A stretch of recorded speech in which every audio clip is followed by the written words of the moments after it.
Hello நண்பர்களே, உன்னை நண்பன் என்று சொல்லணும் எப்படி உன்னை வெறுத்தவர்கள்.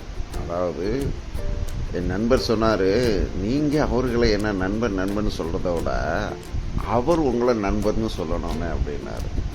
வித்தியாசமாக இருக்கா? உண்மைதாங்க. எனக்கு பெரிய ஆஃபீஸரை தெரியும், அவங்கள தெரியும்.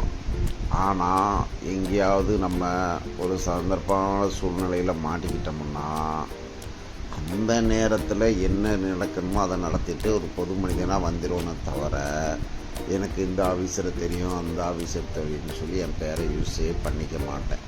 ஏன்னா அவங்க நம்மளுக்கு தெரியணும். நம்ம ஃபோன் போடுற நேரத்தில் அவங்க ஃபோனை எடுக்கலை, இல்லை அவங்களுக்கு தர்மச்சங்கடமாக இருந்தால் அது அசிங்கமாகிடும். இதை ஒரு பெரியவங்க எனக்கு சொல்லி தந்தாங்க. அதனால் இப்போ நான் போகிற இடங்களில் நல்ல பெரிய பெரிய ஆஃபீஸர்ஸெல்லாம் பழக வேண்டிய ஒரு சந்தர்ப்ப சூழ்நிலை கிடைக்கும். அவங்க ஃபோன் நம்பர்லாம் எனக்கு தருவாங்க. ஆனால் எக்காரணத்தை கொண்டு எந்த ஒரு சூழ்நிலையிலையும் ஐயா இப்படி ஒன்று இருக்குது, இதுக்கு என்ன செய்யலான்ட்டு கேட்டால் கண்டிப்பாக அவங்க அதனுடைய சட்ட திட்டங்களை எல்லாம் நல்லா அழகாக சொல்லி தருவாங்க. ஆனால் அதற்காக ஒரு முக்கியமான இடங்களில் போய் நின்று எனக்கு அவரை தெரியும் அப்படின்னு சொல்லி அவங்கள மிஸ்யூஸ் பண்ணோம்னா நம்மளை வீட்டுக்குள்ளேயே சேர்க்க மாட்டாங்க. இது தாங்க வாழ்க்கை. அப்போது நம்ம நான் இதை ஒரு நிமிஷம் நிப்பாட்டிக்கிறேன். நீங்கள் இந்த பில்டிங் எல்லாம் வீடியோவில் பார்க்குறீங்களா? இது 83, 84 ஒரு ஏரிக்கரையாக இருந்த இடம். ஏன்னா நான் ஆழ்வார் திருநரில் ஒரு காய்கறி கடையில் வேலை பார்க்கும்போது அங்கே டைரக்டர் ராமநாராயண வீடும் ராமராஜனும் அவங்க வீட்டில் வேலை செய்யும்போது நான் சின்ன பையனாக இருக்கும்போது அவங்கெல்லாம் வந்து போன இடங்க. அதிலிருந்து கொஞ்சம் தூரம் நடந்து போயிட்டால் மேட்டுக்குப்பங்கிற ஏரியா தான் இது எல்லாமே. அதாவது அந்த பார்டர் ஆஃப் ஏரியா. அங்கே போய் நான் கிலோ கணக்கில் வெண்டைக்காய் கத்திரிக்காயில் என் காய்கறி கடைக்கு நான் வண்டியில் வச்சு சைக்கிளில் வச்சு எடுத்துகிட்டு வந்திருக்கேன்.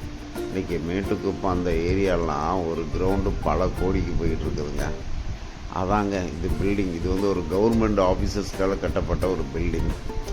இந்த பில்டிங் பக்கத்தில் அந்த ஏரிக்கிற ஸ்கீமில் என்னுடைய குரு பிள்ளைங்க சம்பாதிச்சு ஒரு சின்ன இடம் வாங்கி 3 மாடிக்கு வீடு கட்டியிருந்தாங்க. என்னை கூப்பிட்டு கொண்டு இந்த வீடு வாங்கியிருக்கோம் பாருங்கன்னு மேலே கொண்டு காமிச்சாங்க. அப்போ குரு கூட உட்காந்துக்கிட்டே அப்படியே எல்லாத்தையும் இந்த வீடியோ ஷூட் பண்ணுங்கள். சிட்டி எவ்வளோ அபார வளர்ச்சின்னு பாருங்கள். இப்போது பிரச்சனைக்கு வர்றேங்க. எங்கள் ஊரை பற்றி நான் சொல்லணும்னா, எங்கள் ஊரில் எங்கள் அப்பா கொஞ்சம் விவசாய கூலி தொழிலாளி தான். நாங்கள் ரொம்ப கொஞ்சம் கஷ்டப்பட்டு தான் வளர்ந்துக்கிட்டு இருந்தோம். அப்புறம் நான் சென்னைக்கு வந்துட்டேன், எங்கள் அப்பா திருச்செந்தூர் வந்துட்டாங்க. இடையில எங்கள் அப்பாவை கூட்டிகிட்டு ஊருக்கு போயிருந்தோம். அப்போ எங்கள் அப்பா சொன்னாங்க, இந்த கோவில் இருக்குல்ல ஐயா, இதிலேருந்து அவ்வளோ தூரம் இருக்க பனங்காடுலாம் எங்கள் அப்பாவுடைய பனங்காடு தான். இதில் நாங்கள் பனையேறதுக்கு ஆள் வச்சு பனையேற்றி சீசனில் வேலை வாங்குவோம். அந்த வயல்காடு எங்கள் இதுதான். இந்த இடத்துல நம்மளுக்கு 2 வீடு இருந்துச்சு, வீட்டுக்கு பின்னாடி கிணறு இருந்துச்சு. அதுக்கப்புறம் அது மணல் புயல் எல்லாத்தையும் மூடிட்டு அதுக்கப்புறம் தான் நம்ம அந்த வீடு கட்டணும் அப்படின்லாம் சொல்லும்போது எனக்கு பிரமிப்பாக இருந்துச்சு. அப்போ நம்ம தாத்தா நல்ல வசதியாக தான் இருந்திருக்காங்க. அதுக்கு இடையில் அவருக்கு ஒரு சின்ன சந்தர்ப்ப சூழ்நிலையில் மதுவுக்கு அடிமையாக இருக்காங்க. அதால் அவங்களுடைய ஸ்பேரு இறந்து எங்கள் அப்பாவுக்கு 14 வயசு இருக்கும்போதே அவங்க இறந்துட்டுருக்காங்க. அதுக்கப்புறம் எங்கள் அத்தையும் எங்கள் அப்பாவும் அந்த சொத்தை மெயின்டெனன்ஸ் பண்ணுற அளவுக்கு சூழ்நிலையும் சந்தர்ப்பம் இல்லாமல் ஒவ்வொரு சொத்தையும் விற்றுட்டாங்க. அதுக்கப்புறம் நாங்கள்லாம் பிள்ளைகளை பிறந்து ரொம்ப கஷ்டப்பட்டாங்க. இப்போ பாருங்கள், நான் சென்னையில் எங்கள் ஊர்லேயே பெரிய பணக்காரங்க மகா வீட்டில் என்னுடைய பெட்டு சர்வீஸுக்காக போயிருந்தேன். அப்போ அவங்ககிட்ட உட்காந்து இருக்கும்போது எனக்கு 13 வயசு ஞாபகத்தில் நினச்சி பார்த்தா எங்கள் ஊரில் அவங்க பெரிய பணக்காரங்கங்க. அவங்க வீடு ஒரு தெருவில் தொடங்கி அடுத்த தெரு வரைக்கும் இருக்கும். பெரிய வீடு. அந்த வீட்டுக்குள்ளே கூட நாங்கள்லாம் போகவே முடியாதுங்க. பொதுவாகவே ஏழைப்பட்டவங்களாக பிறந்துட்டாங்கன்னா அவங்க அப்பா அம்மா ஒரு ரவுடியாக இருந்தாங்கனாலும் அந்த பிள்ளைங்க வீட்டுக்குள்ளே போக முடியாது. அவங்க அப்பா அம்மா ஒரு சாராயம் அடிக்கிறவங்க இல்லை ஒரு தப்பான தொழில் பண்ணவங்கனாலும் நம்ம தெருவில் தலை நிமிர்ந்து நமக்க முடியாது. பொதுவாகவே ஏழைப்பட்ட பசங்கள்கிட்ட கெட்ட பழக்கங்கள் இருக்கும், கெட்ட ஹேபிட் இருக்குன்னு சொல்லி வீடுகளில் சேர்க்க மாட்டாங்க. ஆனால் இன்றைக்கி அந்த பெரியவங்க வீட்டிலோடைய வீடு இங்கே சென்னையில் இருக்குது. அவங்க ஒரு கவர்மெண்ட் ஆஃபீஸர்ஸ் ரிட்டையர்ட் ஆகிட்டாங்க. அவங்க வீட்டில் போனப்போ என்னுடைய தொழில் நிமித்தமாக அவ்வளோ நட்பாக என்கிட்ட பழகிட்டு இருந்தாங்க. அப்போ நான் சொன்னேன், உங்கள் வீடு அந்த வீடு தானே? ஆமாம். நீங்கள் ரம்ஜானுக்கெல்லாம் எவ்வளோ பட்டாசு வெடிப்பீங்க தெரியுங்களா? அந்த பட்டாசில் வெடிக்காத பட்டாசுலாம் எடுத்துக்கொண்டு நாங்கள் வெடித்து பழகணும். அவங்க சிரிக்கிறாங்க. ஆமாம் ஆமாம், அதெல்லாம் அப்போ பட்டாசு வெடித்தா இப்போல்லாம் பட்டாசு வெடிக்கிறதே இல்லை, ஊரே மாறி போச்சுன்னாங்க. அப்புறம் அவங்களுக்கு பெரிய மோட்டர்னு சொல்லுவாங்க, பைபாஸ் மோட்ரு, பெரிய தொட்டி இருக்கும், எல்லோரும் அதில் தான் போய் குளிப்போம். அது பக்கத்தில் பெரிய பலா மரம் இருக்கும், அந்த மரம் காய்ச்சி தொங்கும்.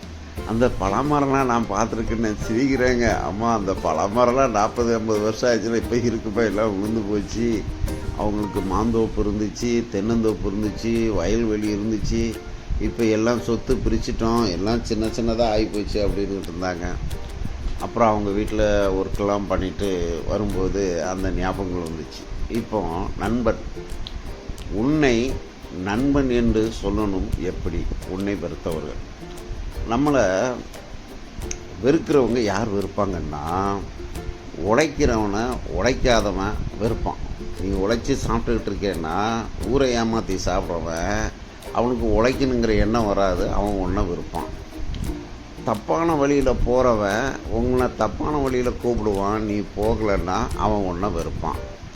அதுக்கு தான் வேதம் சொல்லுது, துன்மார்க்கர் உட்காரும் இடத்தில் உட்காராமலும் பாவியில் நிற்கும் இடத்தில் இல்லாமலும் இரவும் பகலும் கர்த்தருடைய வேதத்தில் தியானமாக இருக்கிற மனுஷன் பாக்கியவான். கொஞ்சத்திலே உண்மையுள்ளவன் அநேகத்துக்கு அதிபதியாவான். இப்போ பிரச்சனைக்கு வரங்க. இப்போ சோபாடிக்க போகும்போது சில வீடுகளில் முதல்ல நம்ம உருவம் ஆள் இதெல்லாம் பார்த்துட்டு என்ன பண்ணுவாங்கன்னா பயப்படுவாங்க. சரி, இவங்களால் நம்மளுக்கு எதுவும் ஆபத்து வந்துடுமோன்ட்டு. ஆனால் வேதம் என்ன சொல்லுது, தன் தொழிலே ஜாக்கிரதையாக இருக்கிறவன் ராஜாக்களுக்கு முன்பும் அதிகாரிகளுக்கு முன்பும் நிற்கத்தக்கவனாக இருக்குன்னு சொல்லியிருக்குங்க. நான் போகிற வீடுகளில் என்ன பண்ணுவாங்க, 5 ரூபா 20 ரூபா 50 ரூபா நோட்டெல்லாம் அப்படி கண்ணுக்கு தெரிகிற மாதிரி சில இடங்களில் அப்படி பொறுப்பில்லாமல் வச்ச மாதிரி வைப்பாங்க. சில சோபாக்களில் இயற்கையாகவே கோல்டு கேஷ் எல்லாம் கிடக்கும். பட் நம்ம வீட்டில் செய்யும்போது நம்மளுக்கு சொல்லித்தந்த வேதம் என்ன சொல்லியிருக்கு, நீ ஒரு வீட்டுக்குள்ளே டேவிடாக போயிட்டீங்கன்னா டேவிடாக தான் வெளியே வரணும், எந்த கெட்ட பேரும் வந்துடக்கூடாது. ஜாதிக்குள்ளே தேவனுடைய நாமம் தூசிக்கப்படக்கூடாது. நீ ஒரே எண்ணத்தில் இருந்தோம்னா பொண்ணு பொருள் எல்லாம் நம்ம காலுக்கு கீழங்க பெருக்கி அவங்கவுங்க பொருள் அவங்க கையில் கொடுத்துட்டு நம்ம வேலையை முடிச்சுட்டு அவங்க சந்தோஷமாக தர காசை வாங்கிட்டு வர்றது இருக்குது. அது நம்ம கடவுளுக்கும் நல்ல பேர்.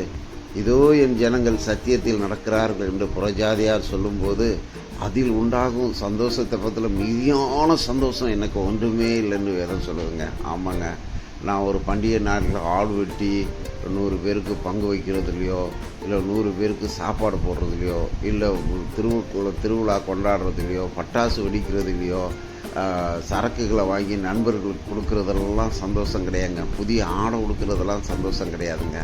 நம்ம எந்த இடத்துலையும் கடவுளுடைய நாமம் தூசிக்கப்படாதபடிக்கு நம்ம தொழிலை ஜாக்கிரதையாக பார்த்துட்டு, ஆமாப்பா நீ சந்தோஷமாக செய்துட்டு நீங்கள் போயிட்டு வாங்க, எங்கள் நண்பர்கள்லாம் சொல்கிறேன்னு சொல்கிறாங்க பார்த்தீங்களா, அதை விட பெரிய சந்தோஷம் கடவுளுக்கே வேறு ஒன்றும் இல்லையாங்க.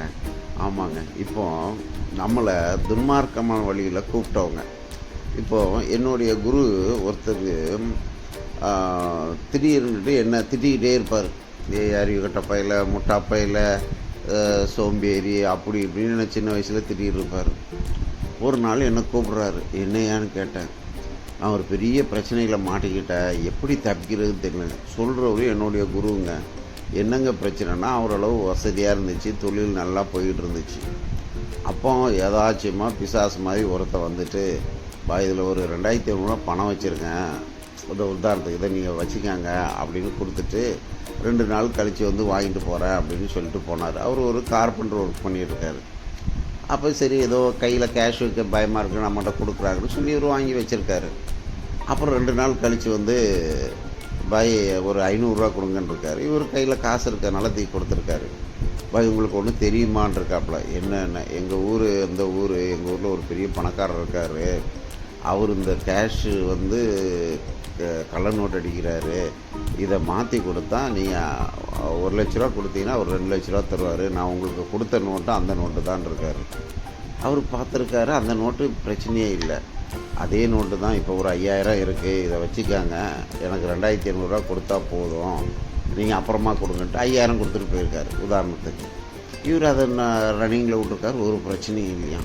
இப்படி 2-3 வாட்டி கொட்டி ஒரு 30,000 ரூபா வரைக்கும் அவன் விதைச்சிருக்கான். இவரு சந்தோஷமாக, இவருக்கு பேராசை வந்துருச்சு. அதுக்கப்புறம் ஒரு நாள் எங்கள் குரு முதலாளி உங்களை பார்க்கணுங்கிறாங்கன்ட்டு ஒரு பெரிய ஹோட்டலுக்கு கூட்டிகிட்டு போயிருக்காங்க. அந்த ஹோட்டலில் கூட்டிகிட்டு போயிட்டு பணத்தை காமிச்சிட்டு, பாய் நீங்கள் கரெக்டாக பண்ணுறீங்க, வெளியில் போலீஸ் ரைடெலாம் இருக்குது, ஜாக்கிரதையாக போங்கன்றிருக்காரு. அவங்க ஒரு குறிப்பிட்ட தூரம் காரில் வரும்போது கேஷ் எடுத்துரும்போது 2 பேரும் கையை மறிச்சிருக்காங்க. நீ யாருக்காரு? இவருக்கு பயத்தில் நான் சும்மா காரில் வருவேன் நீ போகணும்னு சொல்லிட்டு மொத்த பணத்தையும் அடிச்சுட்டு போயிட்டாங்க. ஆக்சுவலி இவருக்கு இருந்த பணம் ஒரு 1 லட்சம் 2 லட்சத்தை கடனை வாங்கி கொடுத்து அந்த பெரிய சிக்கலில் போய் மாட்டிக்கிட்டார். அது கள்ள நோட்டு கிடையாது, நல்ல நோட்டை கொடுத்து இவங்க ஆசையை தூண்டி பெரிய கடனில் மாட்டி விட்டு போயிட்டாங்க.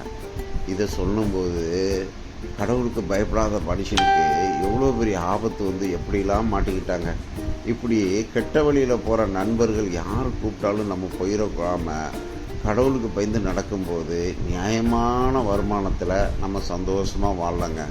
நம்ம எவ்வளோ தான் சம்பாதிச்சாலும் நம்ம சாப்பாட்டுக்கு போக ஒரு வீடு கட்டலாம், ஒரு நகை வாங்கலாம். அதுக்கு மேலே சம்பாதிக்க ஆரம்பிச்சிங்கன்னா டேக்ஸு தாங்க கட்டணும். அதுக்கு ஆடிட்டர் வைக்கணும், அதை வைக்கணும், இதை வைக்கணும். அது நியாயமான வழியில் நியாயமாக சம்பாதிச்சு நம்ம கவர்மெண்ட் வரி கட்டலாம். நம்ம திருட்டுத்தனம் பண்ணி முளமார தண்ணி பண்ணி நம்ம வாழ்க்கையும் கெடுத்து அவமானப்பட்டு ஏன் பணம் சம்பாதிக்குங்கிற எண்ணம் வருதே. அதான் நல்ல நண்பர்களை சம்பாதிச்சு தரணும்.